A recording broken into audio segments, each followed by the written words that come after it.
front and head of the political bureau of the Egyptian Social Democratic Party. And from London, Rachel Shabi, independent journalist specializing in the Middle East. Welcome to both of you. Let's begin with Taamer al-Mehi. How important do you think the Al-Noor movement is, the Salafi forces, to the military and the anti-Morsi forces in general? As far as Al-Noor party is concerned, definitely, since we're looking at a future that holds no exclusion to any political party whatsoever, whether it's from the Islamic trend or from any other trend. So definitely we're hoping that Al-Noor party would play a role in building the new Egypt, the new democracy that we're trying to build.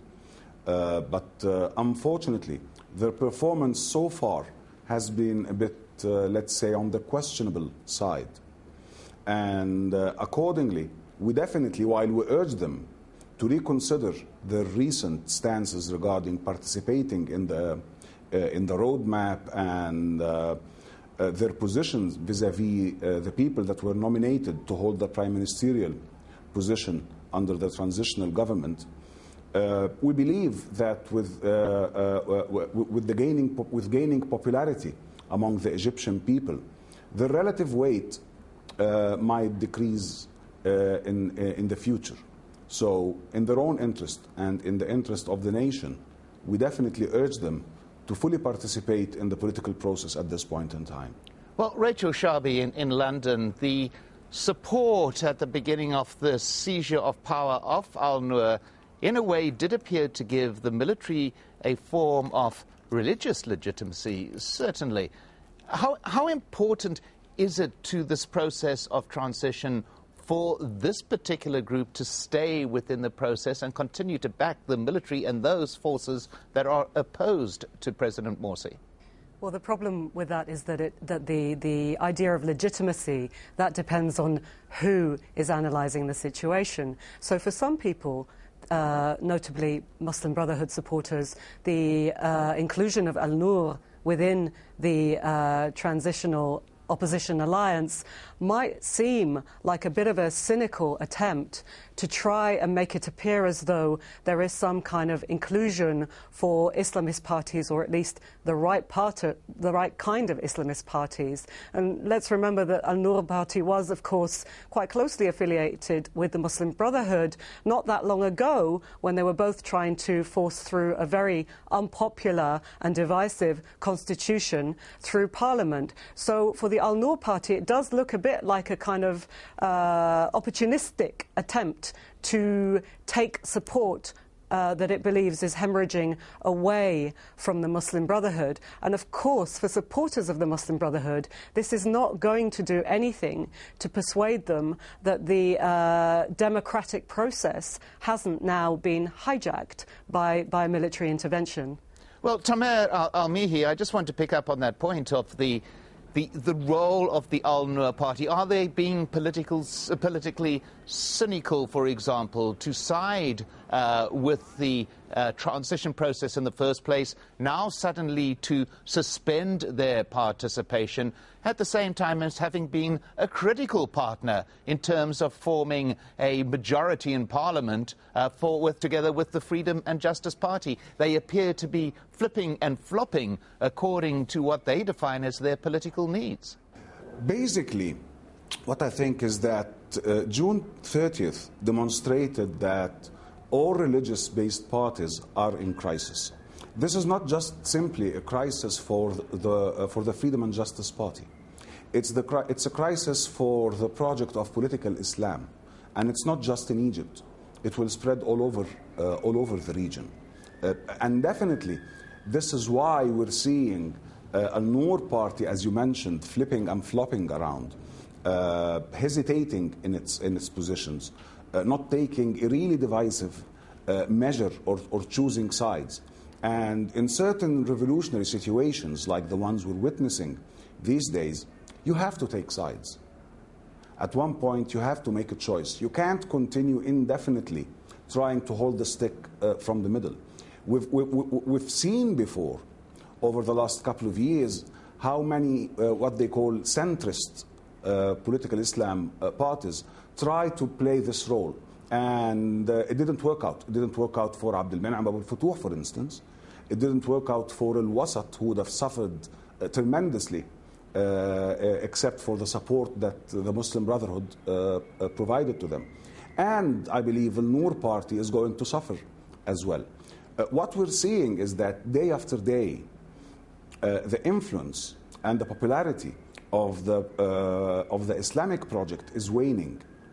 Unless al-Noor does something about it, its legitimacy, its popularity, its base among the people is going to decline as well. Well, Rachel Shabi, though, the participation of al-Noor within the coalition, the military-led, if you want to put it that way, coalition, played a very important role in that it made the appearance that this was not a situation of Islamists against secular parties, that it was a matter of political power, of poor governance. It was not a question, as many Muslim Brotherhood supporters are insisting at the present, that it is a crackdown by a secular government on Islamist believers. How important was the fact that al-Noor prevented this argument from actually getting traction?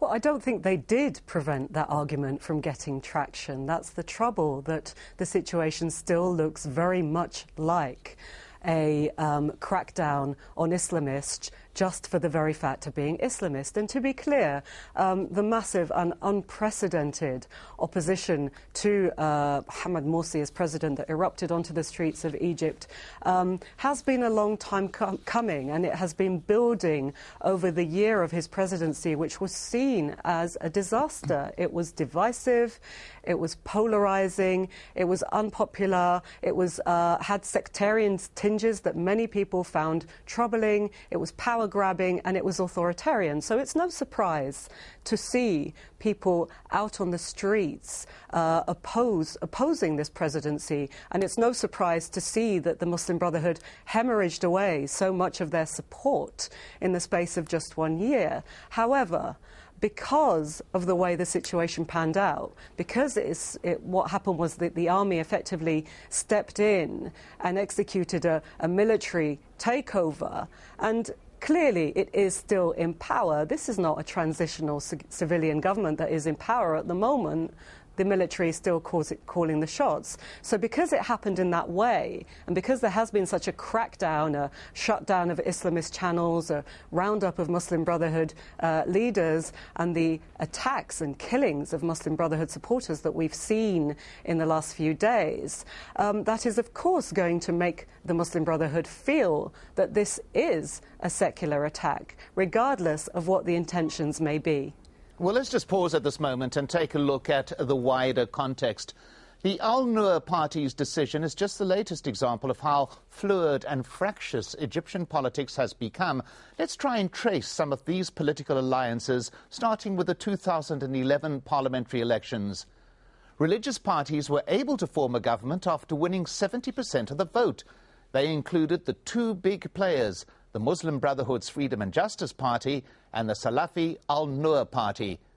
Then on to presidential elections that were held just over a year ago. And with the support garnered during the previous election, Mohamed Morsi wins, but with a slim majority. A former Air Force General, Ahmad Shafiq, takes the remainder of the votes. Now, flash forward to last Wednesday, Mohamed Morsi is deposed in a military coup, which crucially had the backing of his former allies, the al-Noor Party. And here's where we are today, with Egypt divided between those who support and oppose the military coup. On the one side, a number of groups that include the Tamarad or rebellion movement. On the other, the Muslim Brotherhood, whose supporters are staging nationwide protests. And somewhere in the middle is the al-Noor Party, which has suspended its negotiations with the military. But al-Noor is a new factor in Egyptian politics to a certain extent. But what is not new is what we've been talking about, Taamer el-Mehi, the crackdown by the military on what it sees as a Islamist movement, the Muslim Brotherhood. This type of crackdown was seen in the Mubarak years. And it does appear, when one looks at this, that it's not a question of what's happened to the revolution, but whether there was a revolution at all when you see the same images of what happened in past decades. Your view on that? First of all, I'm not so sure it's a coup. I'm not so sure that it's entirely a coup. Maybe technically, yes, the military sided with the wishes of the people at a certain point in time. But with all these millions pouring down the streets for days, almost a week now, you've seen the demonstrations yesterday. You've seen what happened on the 30th, and before then. And it's not limited to Cairo. So you can't simply call it a Cairene or a Cairo-based phenomenon. It's all over the nation. So I'm not so sure, really, this is a coup. I think calling it a coup is rather simplistic. That point indeed is taken, Tamir Al-Mihi. But if I could just put that question to you, as a member of the National Salvation Front, there has been a degree of silence on the actions that have been taken against members of a movement, imprisonment, a detention on a number of occasions. And it does appear that whether or not one agreed with the government that was in place, a freedom and justice-led government, surely a group like the National Salvation Front should be loud in its objection to a military crackdown on a political movement. Definitely, and this has been clear right from the start. Our very first announcement that we made through our party outlined 5 important points. That while we do welcome having the military side with the wish of the people to introduce change, and that we appreciate that this actually prevented the eruption of wide-scale violence and bloodshed. We were very clear that we wanted this transitional period to be as short as possible. We support this insofar as there is a clear roadmap towards building a democracy. We opposed any extra-legal or any measures to be taken outside the frame of the law against any member of any political party whatsoever. We were totally against violence, whether it was initiated by the Islamists or by the organs of the state. And up till today, we're still holding this position. We're calling for an independent investigation in all incidents of violence, and that the law should take its course, regardless of who the perpetuator is. Well, those points are well taken, Tamir Al-Mihi, but I want to speak to Rachel Shabi on the same issue. You mentioned earlier that the crackdown that has happened, but in particular, you've seen a really strong crackdown on the media. The various channels that support the Muslim Brotherhood have been shut down. But it's not only those supporters. We've had widespread actions against the media, including colleagues from Al Jazeera and other media organizations from various factions within Egypt, including the transitional governance of the country. To what extent does this undercut the whole justification for the process of what has happened in the past week and threaten any possibility of a restoration of a true democracy in the weeks and months and years to come? Well, it makes the idea that this is a civilian coup look slightly naive, if not outright preposterous. I mean, let's be clear about the army in Egypt. It has its own interests at heart all the time. The opposition knows this. The Muslim Brotherhood knows this. The army is a significant player in Egypt. It has key strategic interests. It is responsible for foreign policy. It has managed to keep its interests intact through the constitution that President Morsi rushed through Parliament. And of course, it has huge economic assets in Egypt, which is very keen to protect. Now, the idea that the army will now suddenly start to act in the best interests of the people, when clearly it hasn't from the moment that the revolution began, when the military council were ruling Egypt for those 15 months before the first democratic elections, protesters were on the streets to oppose that very military rule that they're now cheering now. So the idea that the opposition feels that it could write a 5-point plan that asks the military to behave in a certain way and expect the military to pay heed to any of that, I just find that dangerously naive. Well, let's go straight to Taamer al-Mehi on that. You were one of those who was in the streets protesting against the military 15 months ago when it appeared to be determined to hold on to power. Definitely, and I would like to reply to that. If the military is moving entirely out of its own self-interest, what was the threat to this self-interest from its partnership with the Muslim Brotherhood? Nothing. They got what they wanted in the constitution.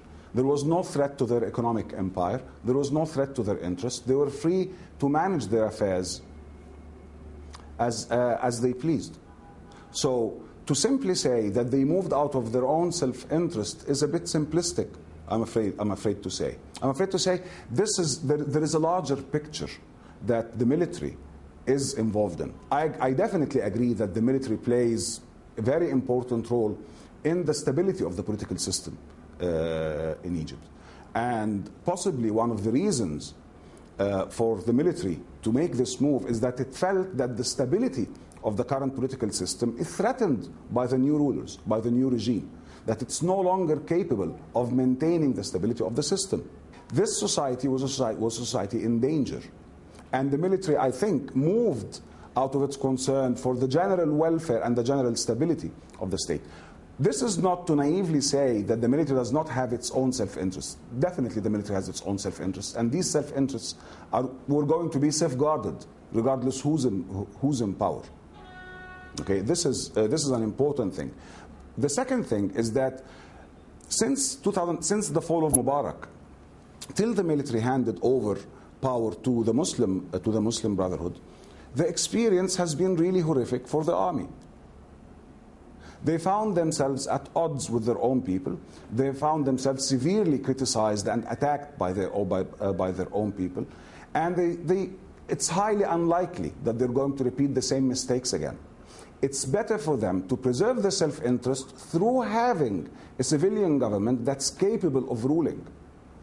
What the Muslim Brotherhood promised, okay, was that this stability, they're going to bring about this stability. They'll be able to manage the affairs of the country. And after a year, obviously, this was not the case. Well, if I may just go to Rachel Shabi at that point, Taamer, if I may. And that is that regardless of the strength of many of those points, we do have a situation emerging where if you don't like the government that you voted for in an election, then you get the military in to remove that government.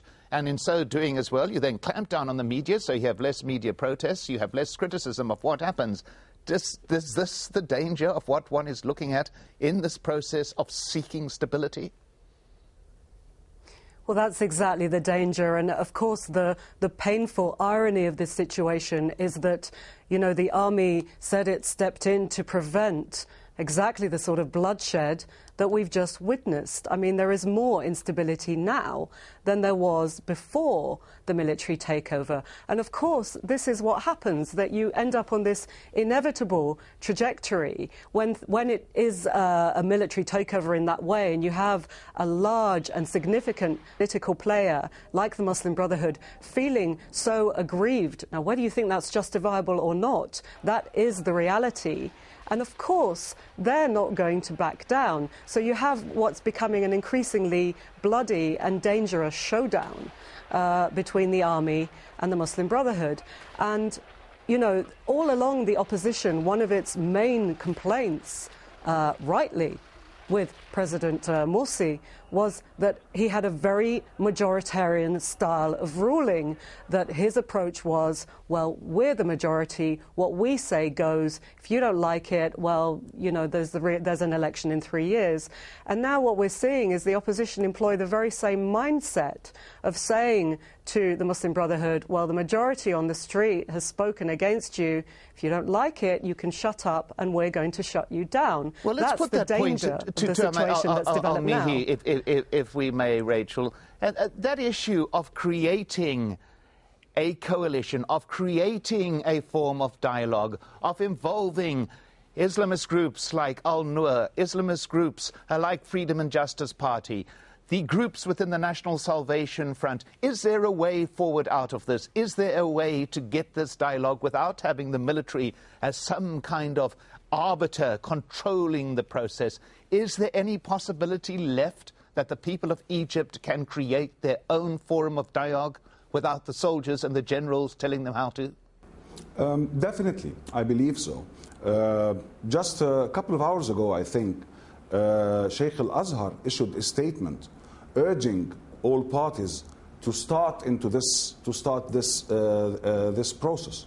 He urged the presidency to form a reconciliation committee to start this dialogue. In our party and in the National Salvation Front, we're considering means through which we can start this dialogue. But I want to go back to a very important issue. When we're analyzing what's happening in the Egyptian scene, you can't just boil things down to a dichotomy of the military versus the Muslim Brotherhood. You had millions, you had more than 20 million people going down the street. These are not military personnel. These are people who have aspirations and who have demands. And if the military did not intervene, the scale of violence would have been really uncontrollable. If you've seen what's been happening in other Egyptian governorates over the last 48 hours only, the scale of violence is really scary and frightening. Unless this violence is contained in the immediate future, things would go out of hand. That's one thing. The other thing is that as far as June 30th is concerned, as a second wave of the revolution, that's how we prefer to look at it really, rather than simply a military coup. Because otherwise, it's the same thing that was done with Mubarak. Mubarak was ousted by the army. You can easily boil the revolution of the 25th of January to being a military coup. Anything can be a military coup once an officer in charge steps on the stage.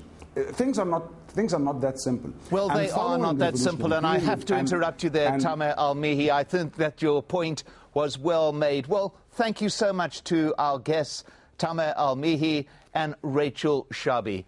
And thank you very much for joining us on this edition of Inside Story. If you want to send us your feedback, just email your thoughts to us at insidestory@aljazeera.net. I'm Mike Hanna. Goodbye for now.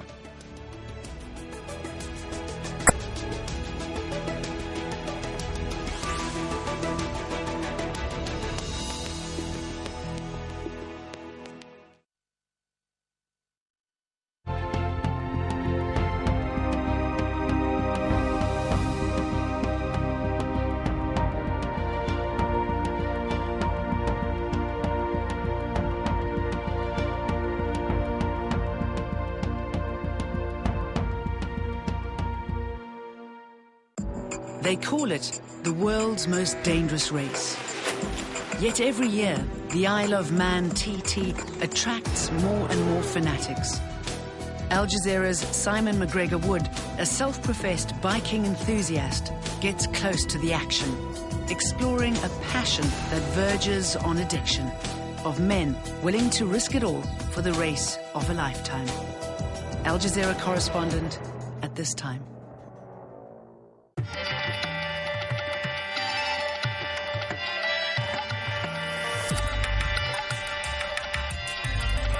We understand the differences and the similarities of cultures across the world. Al Jazeera. Every journey is a story. Each path traveled a test of will. Encounters en route can break us or strengthen us. Witness documentaries to open your eyes at this time on Al Jazeera. On the islands of Indonesia, midwives are trialling a portable ultrasound device that could mean the difference between life or death.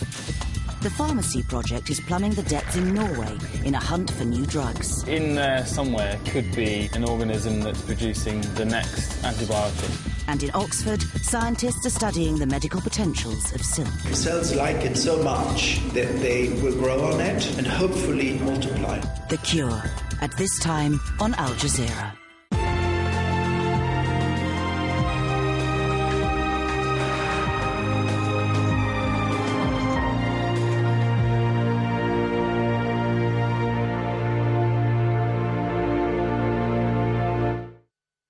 This is Al Jazeera.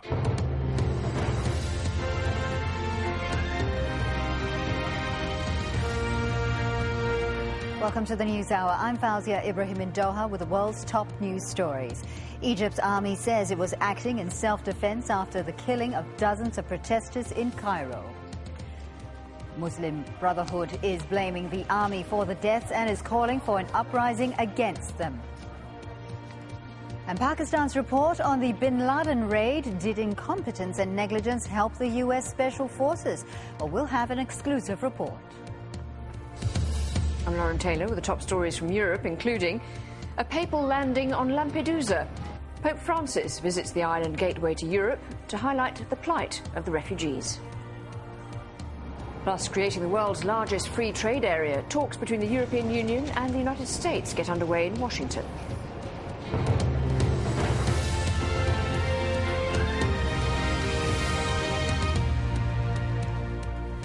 Egypt's military is defending its troops after the killing of 51 people. Now, the army says its soldiers came under attack from armed men before a group of protesters were fired on in Cairo. Most of the victims were supporters of the deposed President Mohamed Morsi. Bernard Smith has more on how the events unfolded. Staff at a field hospital in Nasser City were overwhelmed with casualties after the Egyptian army had opened fire on protesters just before dawn. This man says he was praying when the security forces attacked with live ammunition and tear gas. For many, though, nothing could be done. After we finished performing dawn prayers, we started to hear gunfire away from us. In fact, from 3:40 a.m. to almost 7:30, I witnessed some of the worst things I've seen in my life. There were many casualties. Video posted online appears to show a group of people at one end of a road. It's said to be outside the Republican Guard building. Along with volleys of tear gas, gunshots can be clearly heard.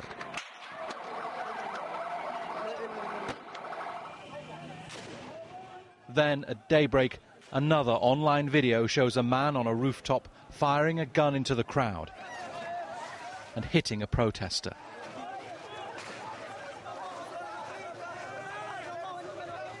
The Egyptian military says it came under attack first as protesters tried to storm the Republican Guard. State TV broadcast video of protesters and the military involved in skirmishes outside the building. The channel highlighted a man firing a gun at the army and another loading a revolver.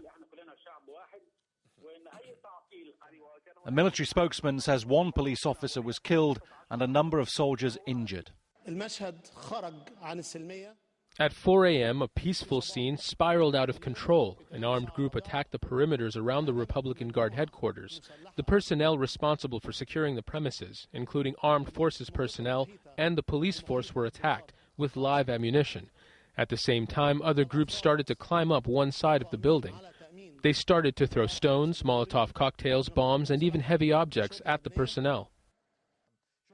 But whatever the chain of events, the Egyptian military is heavily armed and well protected. The protesters would have been no match for it. Egypt's interim leader, Adli Mansour, has launched an investigation into the violence. That's unlikely to calm the Muslim Brotherhood, which has now urged its supporters to revolt against the army. Bernard Smith, Al Jazeera. And Hoda Abdulhamid is live for us now in Cairo. Hoda, we've just been looking at some of these shocking pictures in the aftermath of this shooting outside of the Republican Guard building. No doubt these are the same pictures that have been playing on state TV and across Egypt as well. What's been the general reaction to what's happened today? Well, it depends really on who you talk to in this very divided country. But I think by and large there is anger. Half of the anger is directed towards the Muslim Brotherhood. The other half of the anger is directed toward the army.